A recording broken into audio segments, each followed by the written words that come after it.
Heal up. Heal up.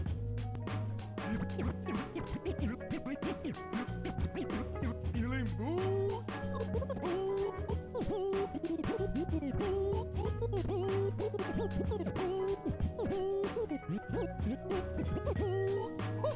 Oh, I like the sound of that. Ooh, I must have this track on repeat. Repeat. Oh, you hear that? You hear that? Oh, let's break it down. Oh, let's break it down. Oh, let's break it. Break it. Break it down.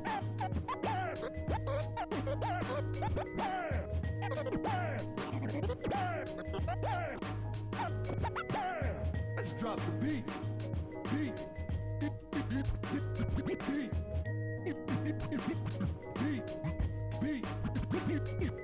Let's get you healed up. Let's get you healed up. Healed up. Yeah. Healed up. Yeah, let's move it, people.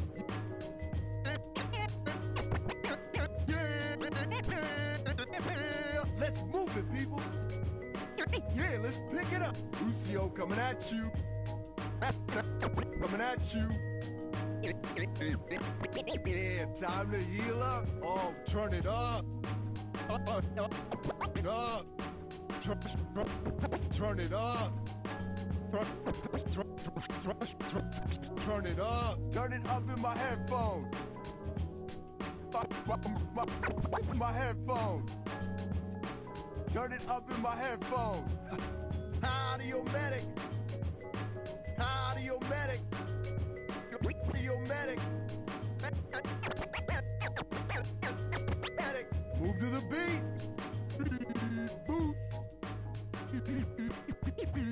Boost. Oh, this is my jam. Time to accelerate.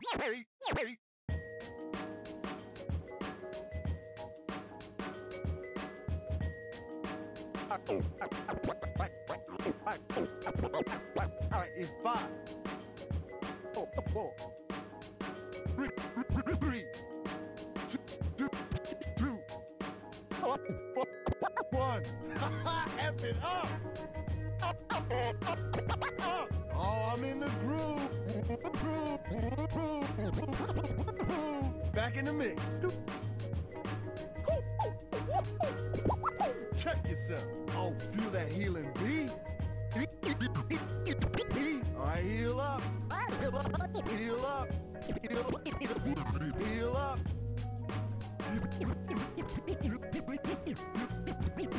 Healing boost.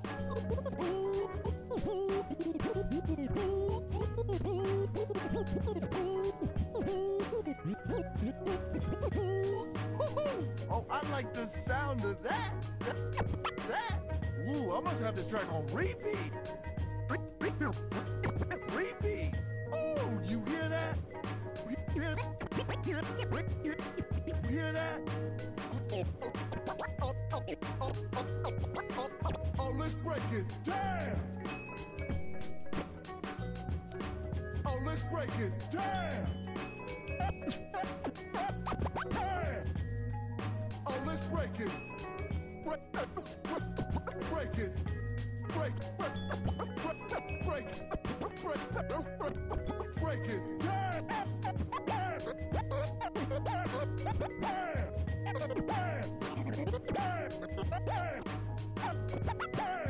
Let's drop the beat.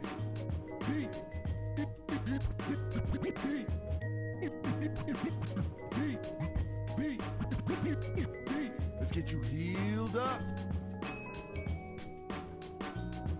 Let's get you healed up. Healed up. Yeah. Yield up. Yeah, let's move it, people. Yeah, let's move it, people. Yeah, let's pick it up. Lucio coming at you. Coming at you. Yeah, time to heal up. Oh, turn it up. Up. Turn it up. Turn it up. Turn it up in my headphones. My headphones. Turn it up in my headphones. Audio medic. Audio medic. Audio medic. Move to the beat.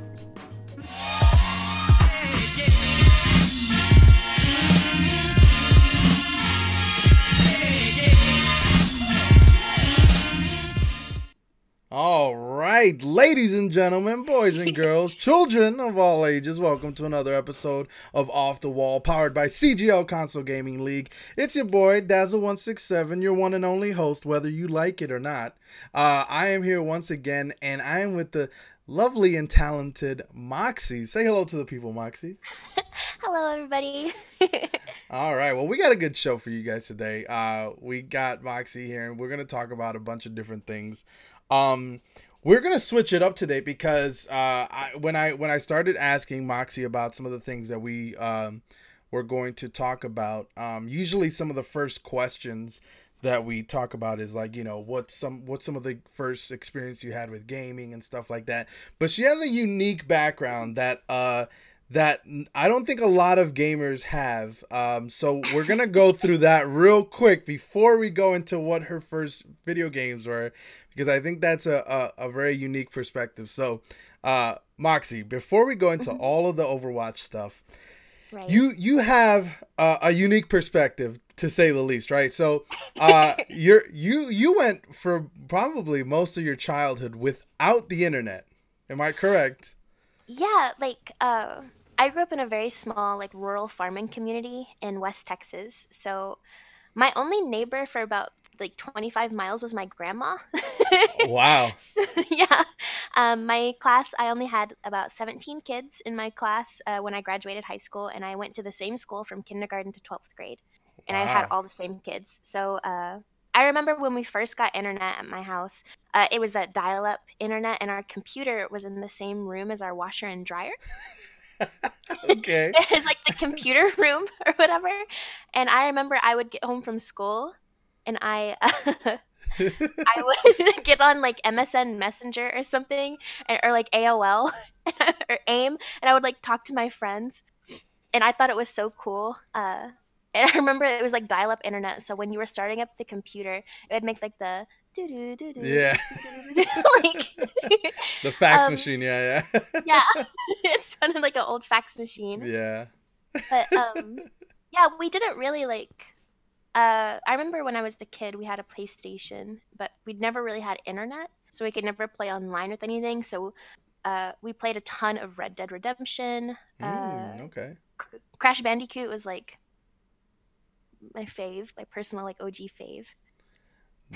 Nice. So you started. I mean, I think for the most part, a lot of people who are from that era definitely have similar experiences where they didn't have the internet. They didn't have the same gaming experience that kids do now, where they could just get online and play with other people. So I can totally see that.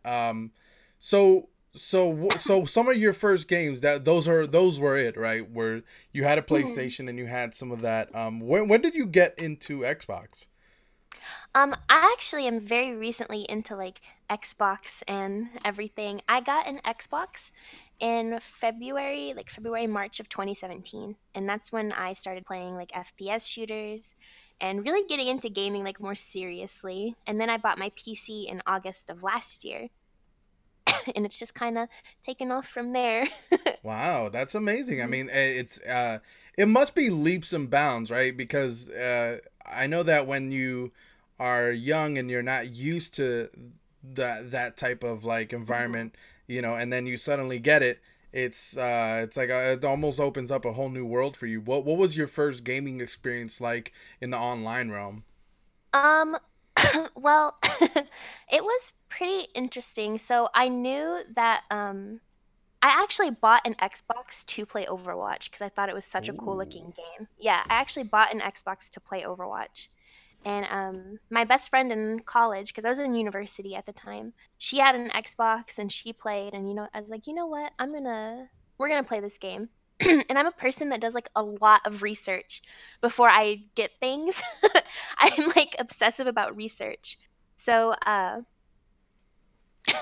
remember I researched Overwatch and I was like, okay, so like what character am I gonna main? And I actually thought I was gonna be a Reaper main because I remember I thought he was so Interesting. cool. Yeah, and I remember what got me so into Overwatch was remember how McCreamy used to post like those crazy widow montages? Yes. Yeah. I was like, bro, I want to be like that. I I want to get sick headshots, and I thought I could just like pick up a controller and do it or whatever if I practiced hard enough. Sure. And sure, yeah. It Yeah. was a fat no. Yeah, It they're was a tough. big It's no. tough. But no, I thought I was going to be a Reaper main, and then I got on, and I was like, well, I have no FPS shooter experience. What's characters that I can play, that I can maybe get good at and help my team? Because I always like to be helpful and like give the most impact possible and like what I like to play. So obviously, I gravitated towards M0XIE, who's very aim forgiving and doesn't really rely on that at all. It's more like game sense and right click, left click, Yeah, yeah. shift here, go here. So I became a Mercy main. But I mean, we like her. it makes sense though. Like I think a lot of people, I was talking to other people about this and on the podcast, and there's an obvious correlation where if you come from the Call of Duty Halo background where you are from FPSs, then you automatically gravitate towards Soldier and Right. like all these heavy FPS characters.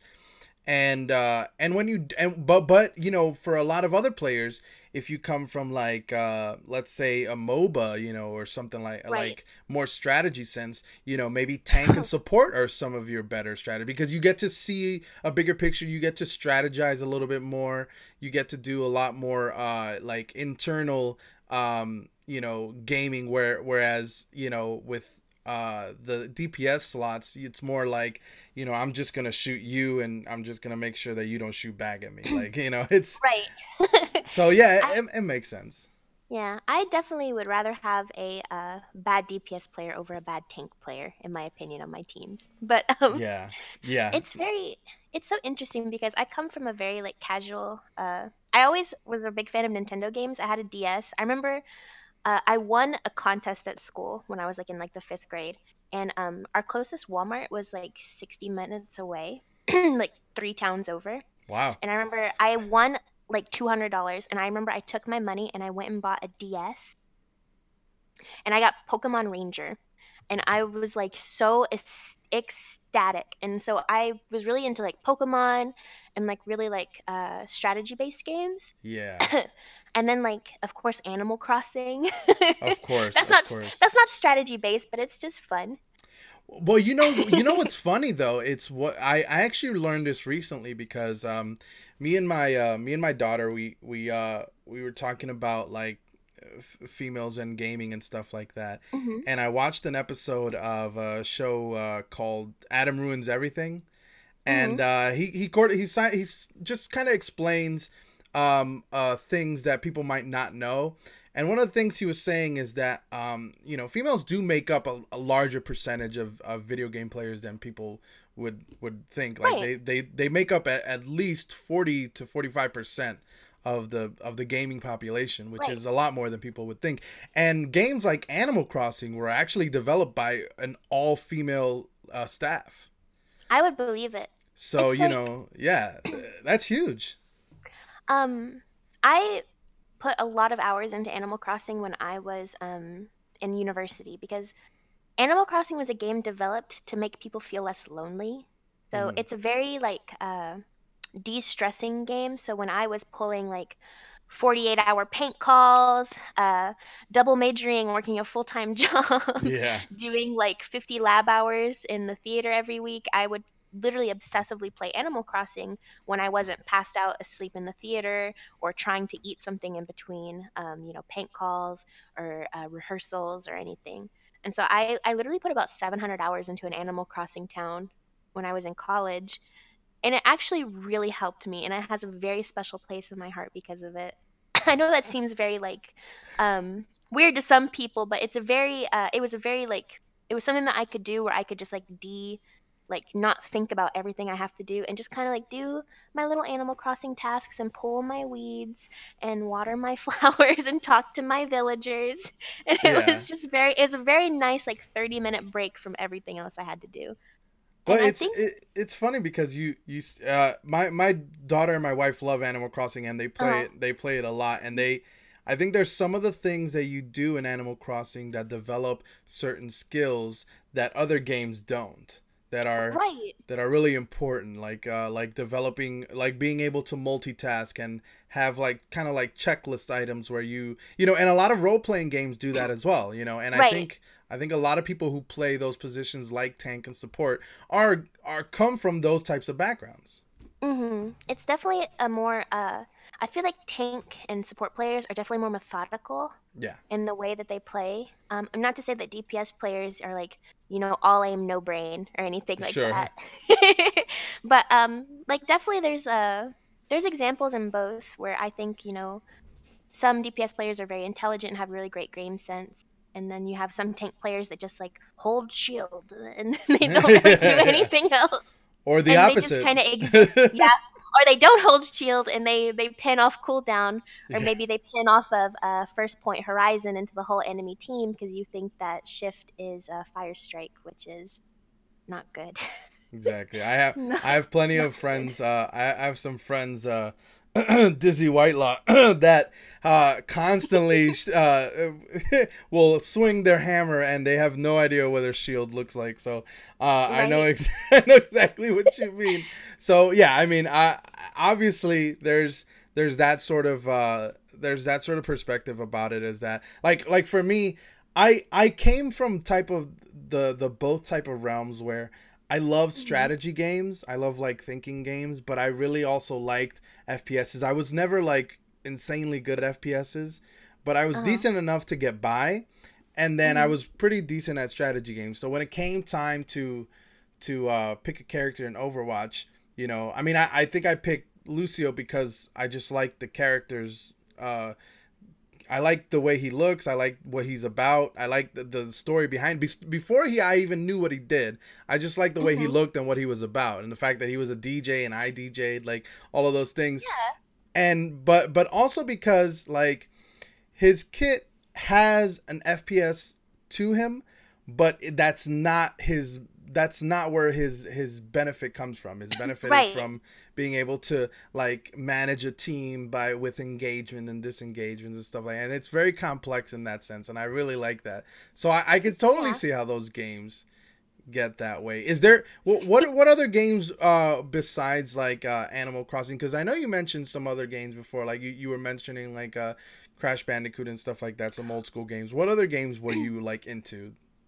So I don't mean to brag or anything, but I'm literally the best Guitar Hero player I've ever seen. Oh, I'm okay. I'm so good. I could beat anybody on Guitar Hero, and that's just a fact. That's just a Wow. proven fact. Um, I Okay. was so good at it when I was a kid. Me and my brother used to play when we still lived together. Uh, we would play like racing, like NASCAR games, just anything that you could play with somebody sitting beside you because we didn't have online play. And so we would have to get creative, and so we would buy like NASCAR, like racing games. He was really into like WWE games. I wasn't as much into those, and we would play like Crash Bandicoot, Guitar Hero. I was really into Pokemon, and I actually, fun fact about myself, am a registered Pokemon professor with Nintendo. You Oh, have to like take a nice. test for that stuff, and it's really difficult. You know what's funny about that? I am actually a certified Pokemon professor for the card game. Mine is for the video games. Look at us go. Yeah, So you yeah. know how difficult that test is. I know. Because I've taken it. I think the first time I took it, I failed with like an F, and I don't think I've. Listen, again, I'm not trying to brag, but I have a master's degree and I graduated magna cum laude. Okay, so and the first Oh, time the first time I took that test, I got a 64, and I was like, excuse me. like come on, bruh. Yeah, what is this? Like, this is not possible. What is going on? Okay, but then I started talking to other people, and then they were like, yeah, you got to do this and that. Like, it's just Mhm. kind of. So I took it again, and I finally got a. I didn't even get like a perfect grade. I got like a passing grade. I But took yeah, mine. My test was based on video game knowledge and tournament play knowledge. yeah. So I was actually certified to help like run like Pokemon tournaments in the Metroplex. I never did. Nice. I just wanted to take the test because I thought it was like something cool to say that I Okay. did. But I was really into competitive like Pokemon gaming, and when I got to university, there was like a Pokemon league for my college, Nice. and I would like compete in like small little like tournaments at my university, and my team was really good. I'm a big fan of grass type Pokemon, so like Venusaur and Mega Venusaur Nice. are like my he's my baby. I love him so much. But Pokemon was really good. I'm still into Pokemon. I'm huge into Pokemon. Yeah. Uh, Now my main game is Overwatch. I enjoy also like Dead by Daylight. Oh, Uh, nice. Games like that. Dead by Daylight is such a fun game. It's so underrated and people sleep on it so much. My wife actually plays Dead by Daylight. She streams it on Mixer. Hmm. So she actually she plays a lot of it. So she's probably playing right now actually. But It's a really fun game. yeah, yeah, she loves it. And again, that's another game that's like strategy based. You got to get Exactly. your generators. You got to get all these things done before you could get past the level. But but yeah, that's really awesome. I'm kind of at the same time as I'm listening to you, I'm reading in chat. One of the funny things that people are mentioning is that you say you claim to be the best you've ever seen for Guitar Hero, but they also mention how there was nobody around you for 30 miles. So Hey, hey, don't bully. I was the best for 30 miles, so somebody said that the your only competition was your grandmother. It was 30 miles away. my grandma, she was so she I remember one time we were playing the original Red Dead Redemption and she thought it was a movie instead of a game. And she's like, "What western Nice. is this?" And I was Yeah. like, "No." Well, to be fair, that is a beautifully made game. It really was. Even the original one looked The really nice. Yes, the original was beautifully made. I mean, like it's some of the cinematics on it were so well done that you could definitely especially the scenery ones could Hmm. definitely be confused for a movie. Absolutely. Right. Yeah, but so let me ask you this. So you started playing Overwatch, right? And you started Mhm. playing heroes like Mercy and stuff like that. Was there Mhm. anybody else that you did you start playing support in general, or did you start playing Mercy, and when did you feel like you started getting good at Mercy? Okay, so a lot of people go into comp right when they hit 25. I didn't because I wanted to get like Smart. as much experience playing You the are game. So smart. yeah, I actually didn't play competitive until I had almost 150 hours in the game. Nice. But they were all on Diva. I would just play Diva in quick play because I thought she was so cute and I was like, I you mean, you know, weren't I wrong, but yeah, I've always been a really fan of like the mecha anime genre. yeah. So I was like, ooh, like she's like a little Evangelion character. I love her. Like we're gonna play her and it's gonna be fun and I'm gonna like own people. I actually still have a clip from my OG gamer tag of me getting a 5K bomb on Diva on Iconwall. Oh, nice. And it's the most like bullshit like it is the most freebie bomb ever. Like there's no skill behind it. I'm literally on payload and I just like shoot it over the bridge and it kills everybody. And I Nice. remember being so proud of myself. I was like, Mom, get the camera. Nice, nice. But So you went, but so you tried. That's something that I haven't heard actually before in an Mhm. interview where somebody, because I made that same mistake. I got to level 25 and I was like, let's do some competitive. But you actually you grinded out quick play until what you felt like you were ready to do competitive. Yeah, I would just go into quick play lobbies and I would solo queue, and then I would always be in comms, right? Because I thought that's what you had to do. Like I didn't Yeah, know. And yeah. I would be in comms and I would sweat comms on Diva. And it was so corny now that I'm thinking about it, but I met a lot of people doing that who I unfortunately like we've kind of all fallen off and they don't play as much. But I would like join people's stacks or like LFG and just kind of go into quick play, sweat comms, and I grinded 150 hours on Diva. And then I tried to do my placements for season 3, choked them. And then in season 4 was when I really started playing, and I picked up Mercy because I was like, you know what, I can, have a positive impact on Mercy. I can res people, I can heal my team, I can provide as much utility as Mercy can provide for my team to enable them to do better. And that was how I thought about it. Nice. So you that's were huge res days. Like you could Yeah, res, yeah. the entire team. Mhm. I actually Nice. really miss that. Like just for trolling purposes. I think Mercy's really good right now. Like she's in a good place. But I Yes. just miss how much of a troll it was. So No, much. yeah, absolutely. I mean, well, I remember playing Mercy at one point back in the huge res days, and I remember like getting those reses were really cool. I remember one time somebody flamed me. It was like, "Oh, you're just hiding to get the big res." I was like, "What's wrong with that? That's What's literally how wrong you have with to that? play with it." Because Yeah, go die on point. yeah, I mean, like now it's like Lucio has to hide whenever an EMP goes off because Right. you gotta Is you it not the can't. same thing? Yeah, it's the same thing. So what's wrong with that? Like that's how you play him. Like what? So yeah, absolutely, I totally agree with that. Well, let's switch gears for a bit because you have quite an eclectic a lot of different talents and one of those is that you help organize probably one of the biggest Xbox tournaments in history, which was the Lame Sauce tournament. Mhm. Um, that is a huge undertaking and something that I think I remember when somebody was first mentioning you about getting interviewed and they suggested you, I was like, oh, that's a great idea. And I think I remember that because I think that this was before I actually met you or even saw one of your streams or anything. I Right. was like, I remember that name because I had registered under the Lame Sauce tournament just for fun, and I remember that you had sent kind of like a message to everyone, to all the people who were captaining, and you were like, Mhm. here's the rules, here's this, here's that, blah blah. So like, what was some of the biggest things that you had to deal with in the Lame Sauce tournament that people might not know about? Like, what are some of the obstacles that you had to go through?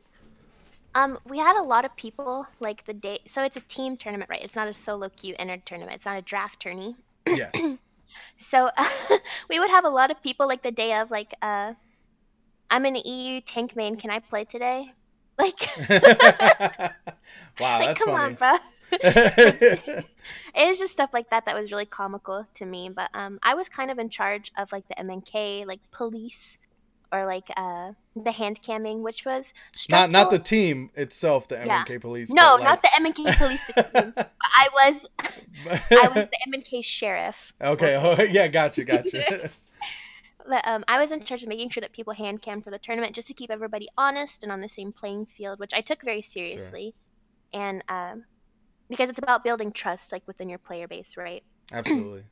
So we wanted people to trust us that we were going to like make the right decisions and make sure that everybody was on the same playing field. So I took my job very seriously. And I remember the day I watched literally probably about 10 hours of hand cam streams. It Wow. was it was crazy, but it was pretty funny because out of that we got Jashido's hand cam with his Angry Bird stickers, and that was pretty good. Yeah, I I bet. don't regret it. I That bet, was the yeah. best one. That was the hand cam stream that had I think over 70 viewers. Oh, So nice. yeah. Nice. So there was a lot of really funny ones. I remember, and this wasn't for the Lame Sauce tournament, but I remember I think Dankist had a funny one before that for the tournament that happened a little bit before that for the Pride Star tournament where he had to, Hmm. and half the stream of his hand cam stream was him figuring out how to stream his hand while playing the video game. Yeah. I had one guy, I think it was Canadian, he actually like taped his phone to his desk so he could hand cam without it falling over. And I was like, you know what? Like the links people can go to.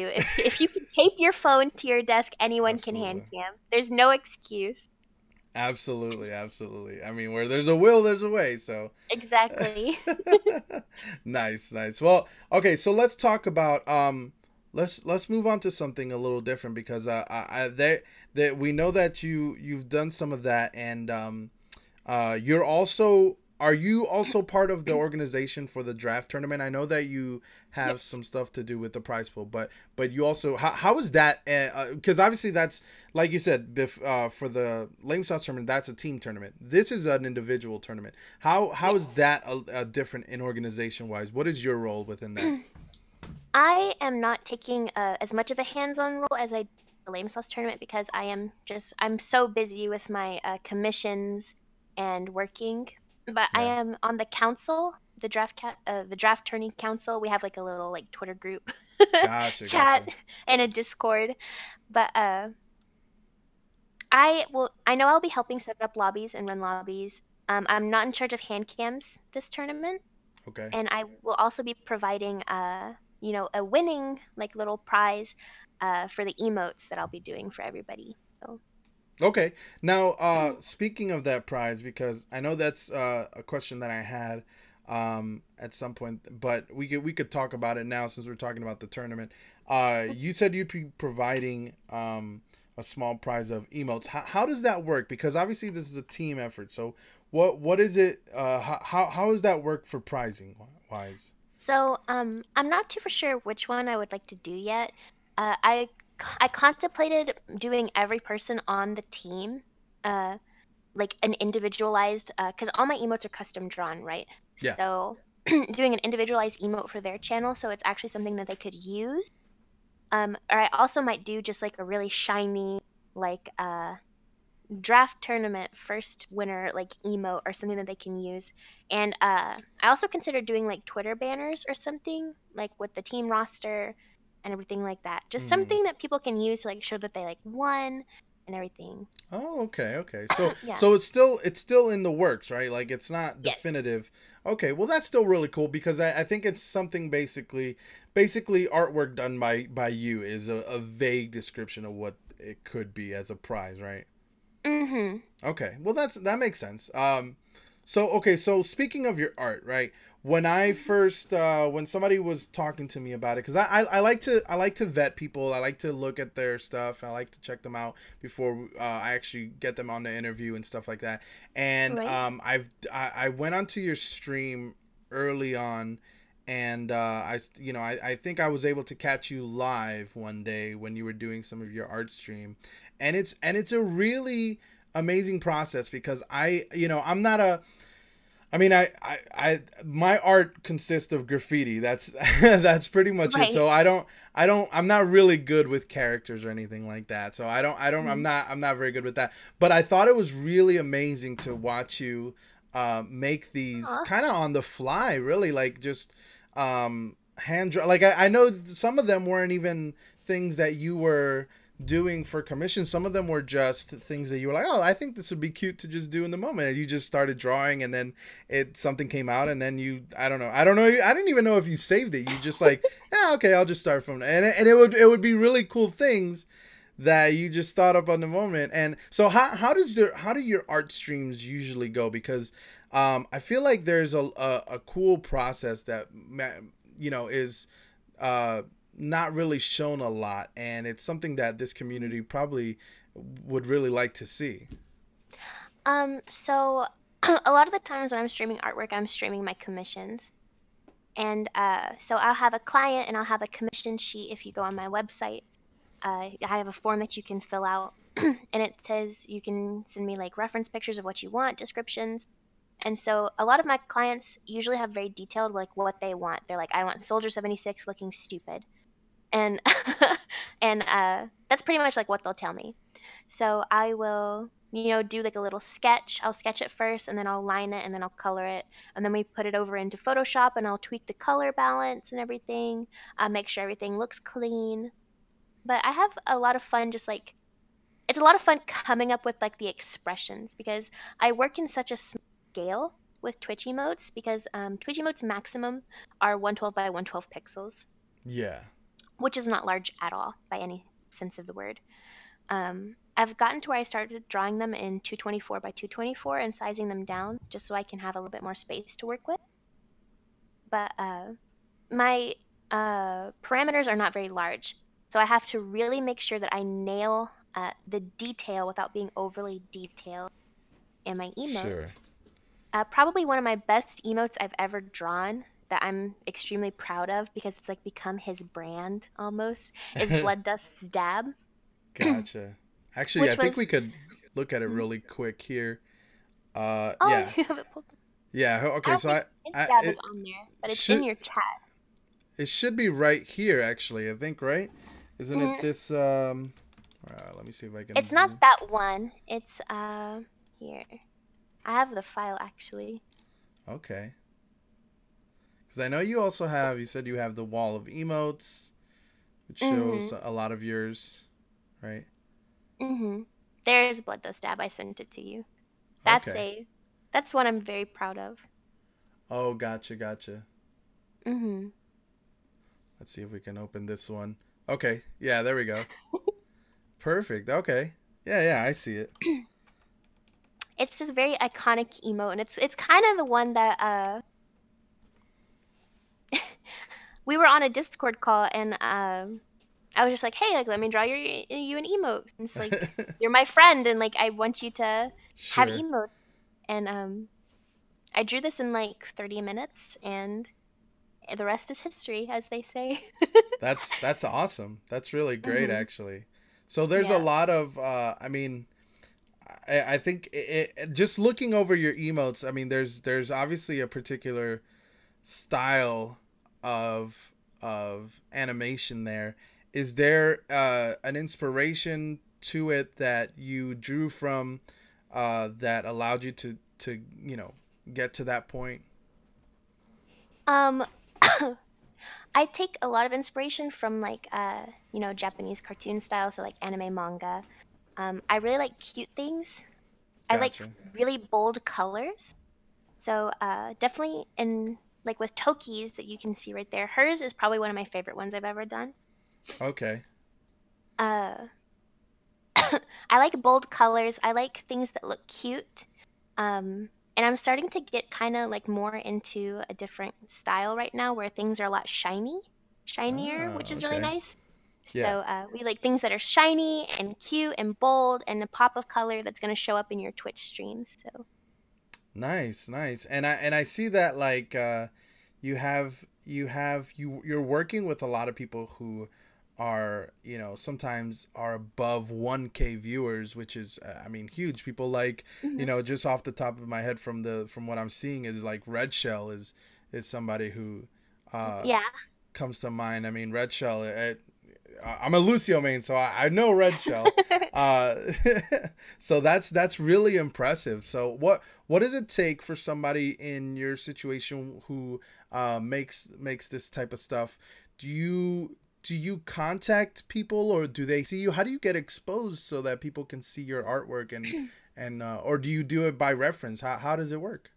In my line of business, it's all about word of mouth. So Okay. if you do a good job for people and if people appreciate what you do and if you are on top of your things and you're prompt and you do good work, people are going to talk about you.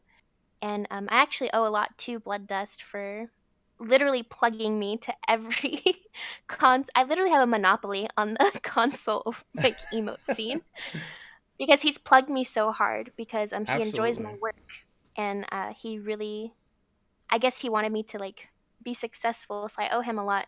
A lot of my success is owed to him. But it's word of mouth really, so I try to always do a very good job and I take a lot of pride in my work. No, But that makes mhm. a lot of sense. And here's the thing too. I think that like once there's a certain style and a certain you know there's a certain thing that comes with some of these iconic type of emotes that get put on Twitch and stuff like that.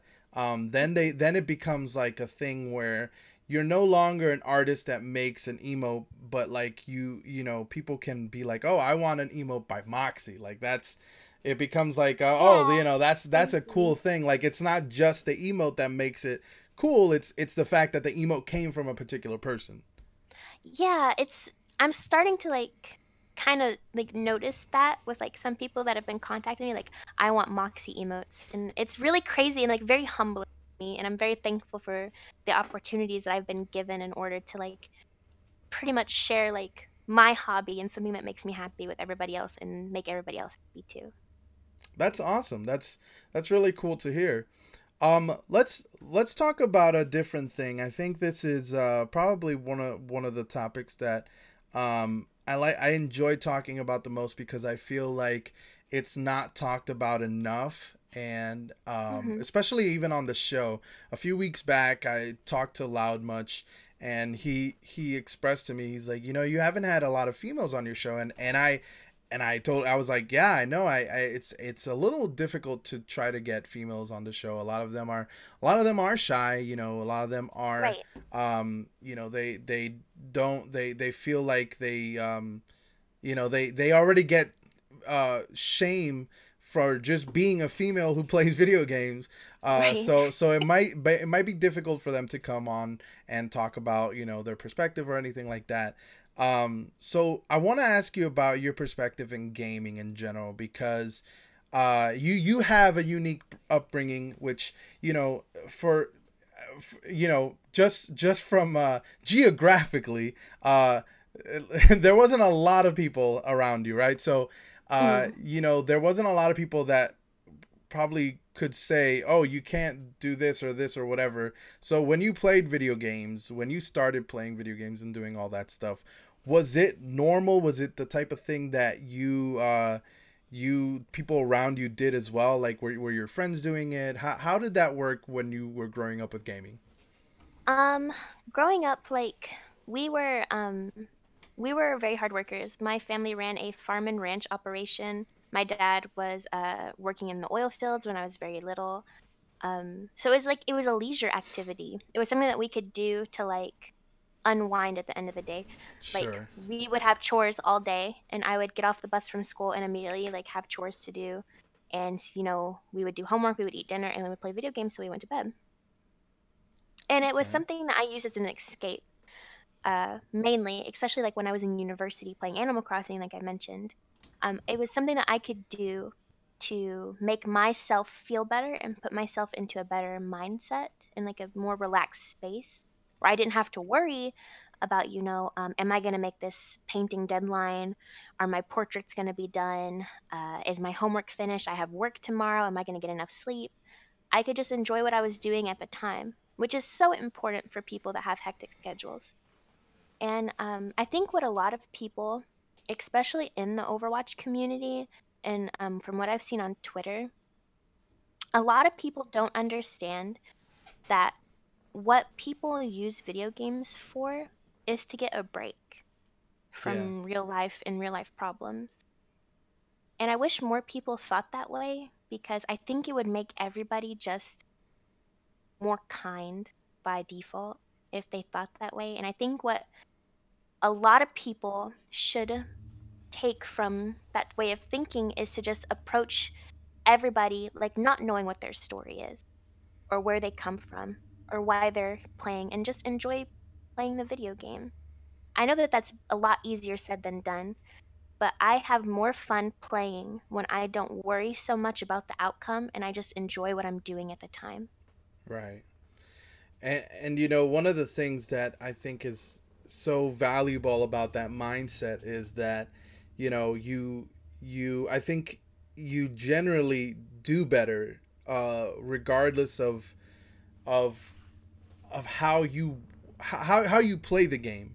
I think your Right. mentality about just setting it to the point where, I'm just gonna play relaxed. I want to play where I'm not so stressed, because when you're stressed, you make mistakes, you do things wrong, Mhm.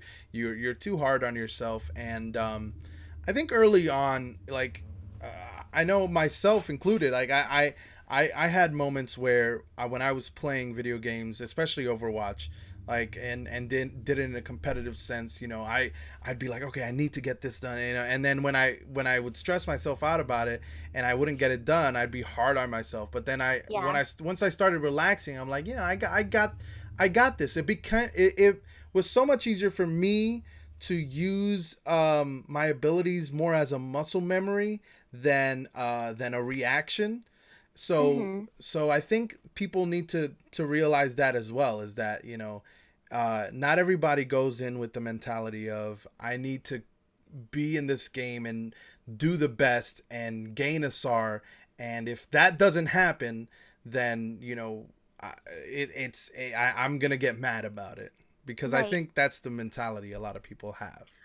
Like, don't get me wrong, I love winning games. Winning games feels good. Like, it's just so nice. Like when you get that victory, symbol at the end of your game. But I've learned, because I used to grind this game so hard. My season 4 was the first season I took competitive really seriously, and people always flame me because I did 274 hours on Mercy that season. Yeah. People, I always get so flamed when they look at my career profile. But and I went through a couple of seasons where I grinded this game so hard and I wanted to improve. And I actually used to keep a notebook where I would write down my stats from every one of my games to see Yeah. like what maps I played on better, what time do I play best, do I do better in a duo or a three stack, do I do better solo queuing and everything. And I used to write down all of my stats, like my death, my healing per 10, everything. And I quit doing that because it was making me expect too much out of myself. And I was just trying to play to escape like everybody else is doing too. And You it's so know, interesting. it's so funny. I did the same thing. I was just laughing because I was like, I did the same thing. Hmm. It's just so interesting to me, especially because now I'm like playing in a little bit of a higher elo because I've been masters for a couple, like a pretty much most of my Overwatch career. I've been from about 37 to 3900, which is fine. I don't really mind. But it's so interesting to me to see people like obviously I hate it when people are like oh, you care too much about the game. Like obviously like you want to win. Like caring Yeah. about the game isn't bad. It's when you let it affect you personally. Like Or when you sometimes, when you yeah. prioritize that over everything else, which is Right. the bad part. I mean, you can't prioritize winning over maybe hurting somebody else's feelings, or making it the only thing that's attainable. Those are the things that, like, because there's situations where I've been into games where there's, yes, my teammates did things that were, uh to put it in a nice term, things that could have been prevented easily, but were Questionable. done. Right.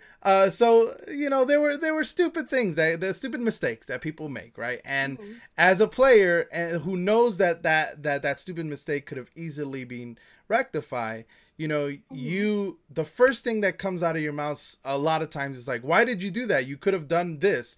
And sometimes people don't understand that when you say things like that, it comes across in an offensive way, and people Right. automatically get defensive, right? There's no, Mhm. and there's very low percentage of people who will take that as like, oh yeah, you're right, maybe I should have done it differently. There's not a lot of Yeah. people who are like that, especially in the game. Do I you mean, think like, that's more impactful for women in Overwatch particularly? Because I feel like that's more of a thing. Like, mhm. oh, of course that happened. She's a female. Yeah, I feel like women in video games get micromanaged a lot more. And we're put under like more of a microscope because like, like of course that we'll make mistakes. Of course, well, they haven't been playing video games as long as I have, which is not true. A lot of women, like Jadal, for example, has a COD background and she's a Mercy player, and she's actually one of the best pistol Mercies. on the Yeah. box, in my opinion. I've seen her clap many people. Sure. I'm pretty sure on Blood Dust stream the other night, she killed T2X like 5 or 6 times in Valk. Ooh, nice. Wasted her whole ult to kill him. It was so funny. But we're all different, and I feel like women in particular, we are expected to impress because that's the only way that really get recognized. Because I was actually talking with Dexento and Leaf for a couple hours last night, and they brought up a female player I had never heard of on Xbox who was like a 4600 diva player. Her name was Mm, Odysseys, okay. and she actually moved to PC and played on like a tier 3 team, I'm pretty Wow. sure, from what I was told. And it's stuff like that that's really interesting to me. And like there's a couple of like female DPS players like here and there scattered throughout like Masters and Low GM. Mm-hmm. A couple of like female Ana players. I'm trying to think of the names, but I can't think of them. I know that they're there, but Sure. I mean, most of the statistically console, speaking, they have yeah, to be. they have to be, right? Yeah. So most of the female console scene are Mercy mains, but I feel like that has a lot to do with like what I was talking about earlier, which is you want to feel like you have utility, right? Mm-hmm. And so if you can master a character and understand how much utility you can have, uh, you're gonna like that's the character that you're gonna play to help your team. And so it's easier for me to play Mercy and have a ton of utility, even though she isn't as good in the meta right now, than like Zen, for me to be on Zen, because it's an actual throw. Okay. So I can have better utility playing a character that isn't exactly meta, Mm-hmm. because I've mastered that character and I understand how to play her in a way that helps my team play to the best of their ability. Like I feel like it's so interesting because you can take a mid-tier DPS player, give him a Mercy pocket that has good game sense and won't die, and he can compete with a high-tier DPS player as long as he has that Mercy pocket. So it's all Mm. about enabling your team and their strengths and playing to what is going to help them secure like Yeah. that map or those kills. So if you have to play stupid and like, so the thing about Mercy is like you have to bait out cooldowns, and Mm-hmm. I don't think a lot of people realize that, which is really interesting. So like I can use Winston bubble like when he jumps on me, and then Winston won't have a jump, and then my Reaper can walk forward and kill him, and like that's how I play. That's how I have to think. Is like what cooldown am I about to bait? Who is about to jump on me? Who can I send to assassinate him? That's how I play. But it's That makes a lot of sense, though. I mean, mm, I think that like I heard when they were talking about the OWL the first season, and they were speaking about how obviously Mercy was a huge part of the first season of the mm, OWL, and how the so was Zen, and how Zen and Mercy played a lot of the bait role. mm-hmm. There was Zens that you probably didn't want to pounce on, like Jay Jonak, Oh yeah. because you'd get destroyed. But like in some cases like Zens like Raucus, who's not known for to be like a frag out Zen, but more like Mm-hmm. a team manager. Like those types of players, they would get baited where they would be like, all right, let's leave him alone in the back line and wait till the Winston jumps on him so that our Winston jumps on that Winston, and then we can Mm-hmm. bait that Winston out of his cooldowns and just use the Zen as the bait so that we can get that the other players to use all their cooldowns. And that's such a Mm-hmm. methodical way, a strategic way to use the supports in that sense. And that's a really that's the type of thinking that a lot of these games like role playing and MOBAs and strategy games allow you to Right. do. And I think that's something that goes that doesn't go talked about a lot, is that women do possess a lot of those skills, because for the most part, a lot of women do play a lot of those games, a lot of those Mm-hmm. strategy and skill based games where they do have to have those abilities. And sometimes DPS, to be fair, they sometimes they are all aim no brain, and so they're like, oh, it's a free support, I can go kill, and then they don't think about the consequence of their Right. actions. And that's when the thinking in the game becomes a higher, higher tier, right? So Hmm. so I can see how that can go, can happen. What do you think happens to the culture right now for women in Overwatch? Where, is it something that, for example, you know that as a female who plays Overwatch, but how do you relate that to other people in game and ranked? How do you ease that over to kind of make people understand that? Because I know people can be toxic in this game a lot. and Hmm. and do you find yourself trying to kind of explain to people, listen, like, not so much like in this conversation, obviously we're thinking about it in a bigger picture sense, but you know when you're in ranked, how do you explain to them, listen, this is kind of how it works, as opposed to that way they think. If anybody's ever gotten into a ranked game with me, I'm super chill. I try to like joke around, like make it really lighthearted. Uh, and I very rarely, because of that, encounter people that are just overly toxic to me. We all have really bad games, but it's usually people that are like, I have like a boosted e-girl like in my game, and I'm just like, whoa, like I'll just ask them. I'll be like, are you having a good day? Is there anything you would like to talk about? Like, are you all right? And they'll be like, I just have lost so many games. I'm like, well, like, let's take a minute and let's take it back. Why are you on tour, first of all? Yeah. But no, it's like it's about changing the conversation, because I feel like so many females, which is completely understandable, are so defensive, and they're like, I'm just trying to play the game like everybody else, which is completely fine and totally understandable, and they're just trying to, enjoy their game on their character. Sure. And a lot of people, take that. A lot of people on your team take that so personal. They're like, "Why are you throwing my games? Why are you on Mercy throwing my games?" Bro, I'm just playing the game. Yeah. Yeah. But it's so quick to belittle females in the community, because gaming has always been looked at as a male-dominated genre, but it's quickly becoming a very even playing field. As you said earlier, where about like 45% of the gaming community is women. If you've been to like OWL games, you'll see there's a ton of females in the audiences. Hmm. A lot of like OWL fans on Twitter are women. And it's really interesting because I was actually in a Discord server that was mostly like female Overwatch players, and there was like a channel that was a game theory crafting channel where people would just like post like different thoughts that they had on the game, and some of them were kind of dumb. I'm not gonna lie. Like, you can't always have a good apple in the bunch. But it was so interesting to me because I was like, these people probably try to have ideas in the game or strategies, and they'll be like, hey, like maybe instead of going all the way through like Underbridge on Eichenwald, we go into the right room and go through there, and our like Ryan makes a bunch of space for us, and we like try to like have our diva dive somebody, and they just get shut down because it's like, no, like that's not gonna work, obviously, because they're women, because that's Yeah. like the knee jerk reaction.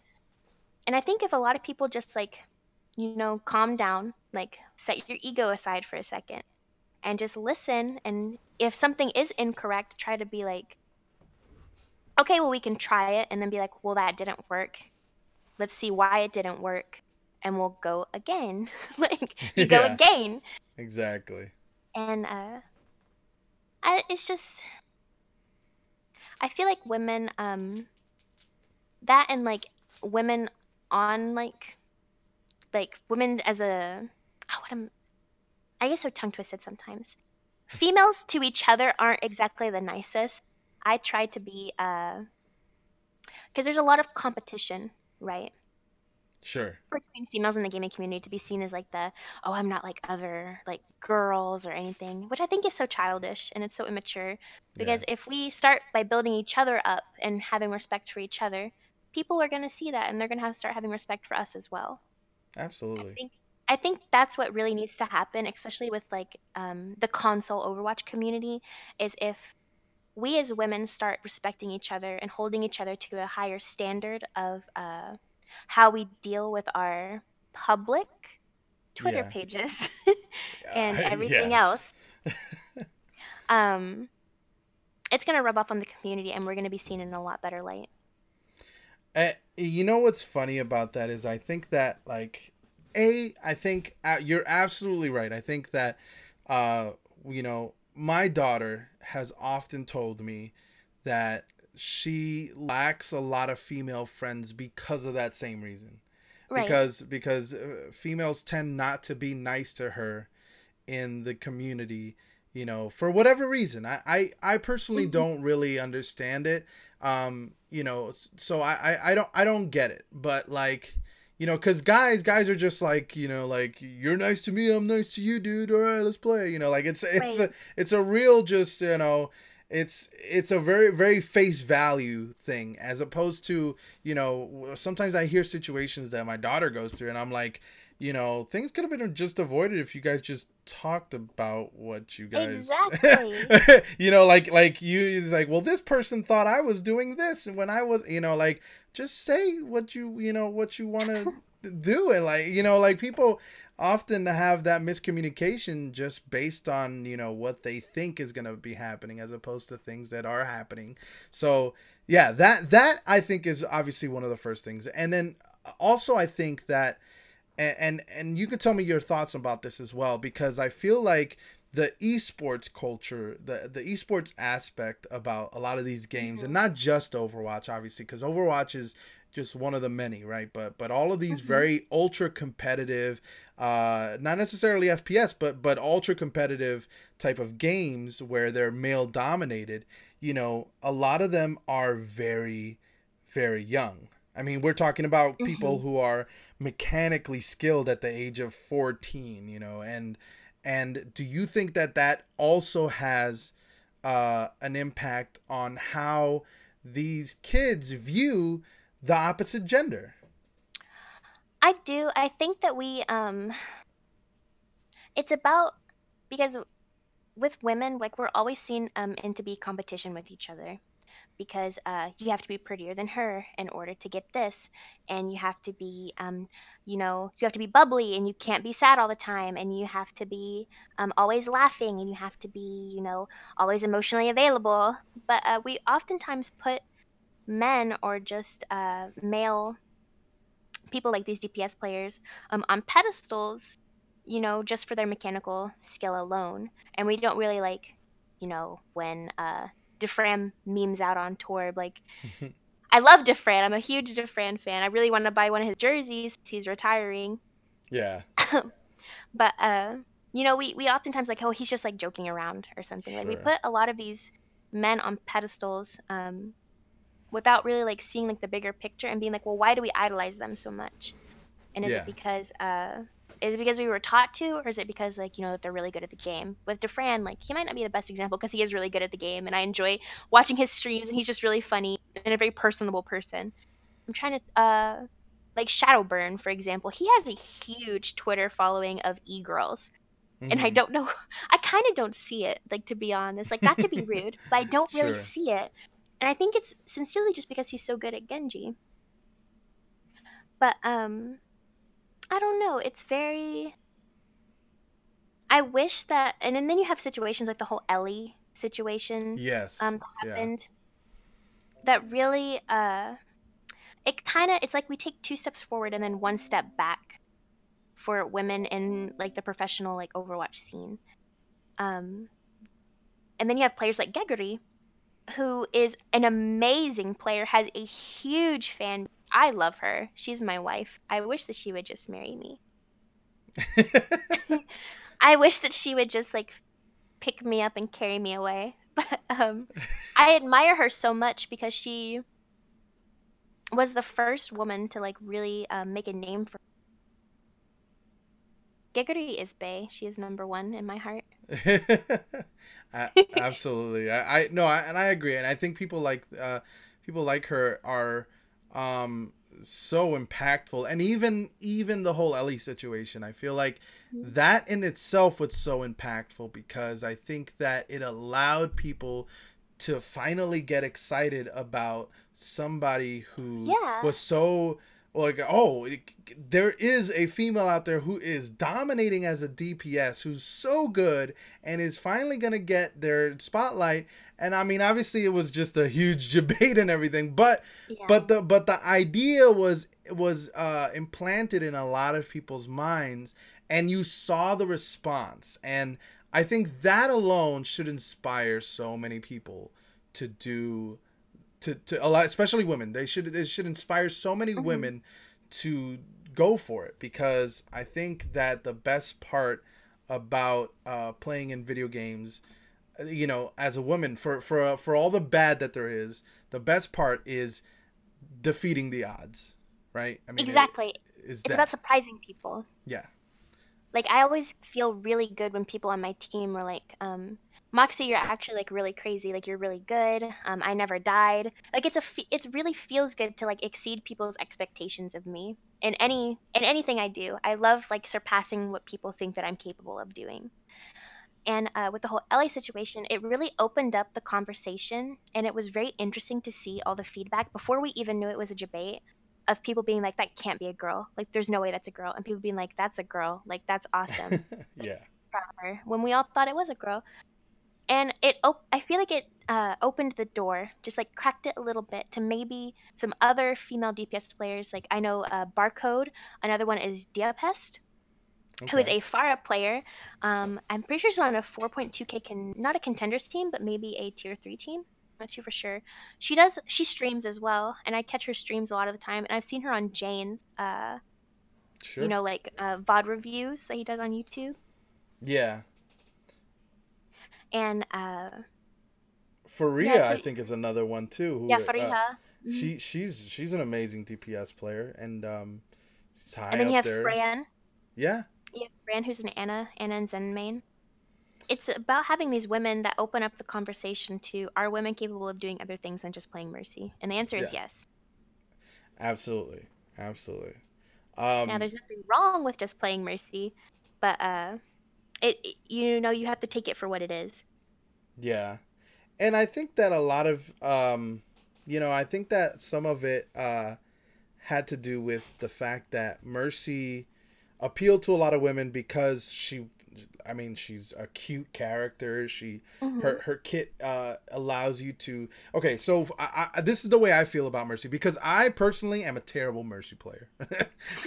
I'm so bad, and the reason why I'm so bad is because I have terrible positioning on Mercy. I know this, Hmm. and yet I can't correct it because it's just something in my brain that thinks, "Oh, I should go res this," and like I do terrible resing, or it's like I should go fly to this person. And it's like, no, I probably shouldn't have. So like there's just certain aspects of her kit that I'm just not very good at, right? But she's a character that has even though I think she has a low floor skill Uh-huh. level, she does have a high ceiling for her skills. So Absolutely. you do have to be a bad Mercy is incredibly noticeable in a Oh game. yeah. Oh yeah. It's It's so noticeable. It's to the point where I mean I feel like there's times where yeah, if sometimes you do see a female Mercy player and she is bad, and like personally when I see that I'm like, "Oh, I don't want to be the person that says it, because I feel like the stereotype of the guy who's like, you're a terrible Mercy." Like, no, it's just yeah. sometimes they are. Sometimes people, and not just because they're female, just they just happen to be bad, period. Right? Right. And that's the thing. It's like with Mercy, it's just so like it's like how you said she has a incredibly like low floor, but I feel like you have players like Zealots or Alien or Unfunded when he's played, who are all male figures in the Overwatch community, and they really like have the mechanics for Mercy down to a T. Which there are mechanics for Mercy, and there's things that you can abuse, like people call it the e-girl jump, but it's like the super jump you can do, Yeah, which the e-girl I don't jump. know how to do. I still don't know how to do that to this day, to be honest. It's very interesting. You have to like crouch at the. I can't explain it, but I can like do it. It's very hard to explain. I literally sat in practice range for I think about an hour trying to figure out how to do it one day, and I finally got it, and I was like, yes. But it's like I said, Mercy is probably about 2% mechanical skill and 98% game sense, Yeah. which I love because sometimes you do have to take the pistol out, and I'm not trying to brag or anything, but I'm pretty good with my critical hit accuracy on Mercy. Sure. No cap. Okay. I see you. Not to flex or anything. But so when I get a bad Mercy in my game, I usually try to uh I don't try to flame them at all. I try to like encourage them almost a little bit, like, "Hey, you're doing fine. Like, just keep healing our Reinhardt. Like, that's fine. I'm with you. Fly to me. Like, I'll orb you or I'll boop them off of you. Just call it like if you need help." Because if you stress people out, they're only gonna play worse. I try to do that with like everybody that is like Okay. having a hard time in my games. Like, I'll help you. Like, what do you need me to do to help you play better? Like, what do you need? Like, how can I enable you to play to the best of your ability right now? And I think a lot of people could benefit from that mindset in their ranked games on ladder. It's Absolutely. it's not about trying to outplay your teammates, right? Because a lot of people have like this hero, like, I want to be the best player on my team and I want to be the one that carries. Like, carrying is fun, it's really validating.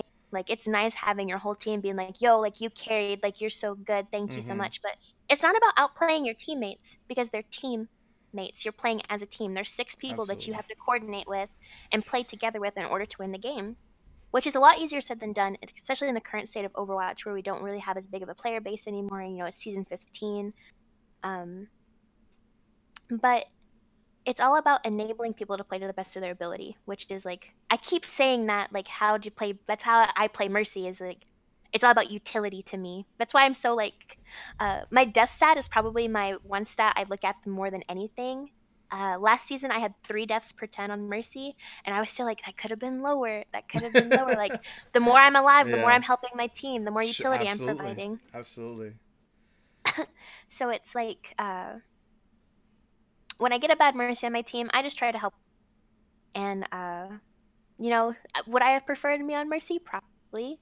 But it is what it is. And you can Sure. only like help people and try to like make sure that they have a good experience so they want to improve and they're not just gonna tilt Q into your games all night. Absolutely. Absolutely. Um, well, listen, I think that's pretty much it. We've talked about everything we set out to talk to you about. Hmm. M0XIE, it's been a pleasure to have you. Absolutely. I think it's been very informative. I love hearing about your perspective and about your obviously you're extremely talented, and I don't know if you've noticed, but every time I see somebody ask for emotes, I always try to tag you because I feel I like appreciate it. Thank you. I always feel Thank like, you for oh well, recognizing me. she's got it, I'll just tag her. So I feel like that's always been something that I think is helpful for not just you as a person who's trying to develop a business out of it as well, but just as a community, to have you in our community for console Overwatch players, and to also be so entangled with other communities as well is so amazing. And obviously the bigger you get, the bigger we get as a community as well. So I feel like that's Aw, always a great thing for us. So I wish you the best in all of your thank streams and everything you. that you do. And if people don't know yet, where can they find you on Twitch or on Twitter or any of that stuff? So if you're interested in my emotes or any of my artwork, you can check out my website at moxiedraws.weebly.com. You can check me out on Twitter at Moxie M0XIIE, or on Twitch where you can see me mod Blood Dust stream, or you can catch my occasional commission streams where I'm working on artwork. I'll actually probably be doing that later tonight because I'm working on a big order for Samito FPS right now. Ooh, okay, nice. And that's going to be M0XIIE. Nice, nice. Well, listen, again, a pleasure to have you. It's been awesome. I look forward to seeing some of those streams as much as I can catch them again. And I wish you the best in all of your business endeavors. And I hope for Thank all of your you. SRs to just climb. Oh, thank you. It was a pleasure, Dazzle. Thank you so much for having me. I had a really No problem. So, listen, as always, we're gonna try to rate somebody from the community. We have a particular player who is not very well known. So, if you get into his chat and you let him know that you came from Off the Wall, it would absolutely make this person's day. So make sure to say hi, tell him Dazzle sent you, and let him know. Just support the community. That's all. That's what we're all about. This is a community podcast. It's about you guys. It's about all of us trying to get together and get to know each other. So make sure to get to know this person. His name is Quiet Coyote. He is actually a Lucio main for PS4. So please let him know that I sent you over. And guys, I'll come up with another guest this week, and I'll let you know on Twitter who that person will be. Till then, I'll see you guys at a later point. And that's it. See you guys. Bye. Bye.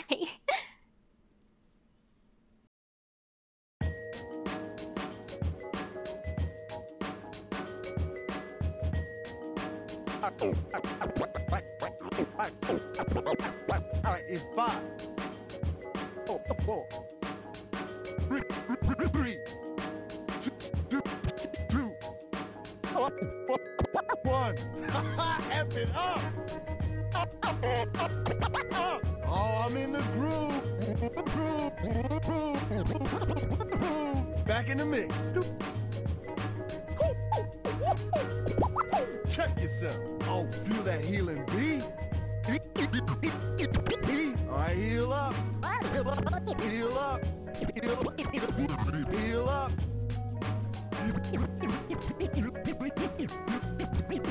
Healing boost.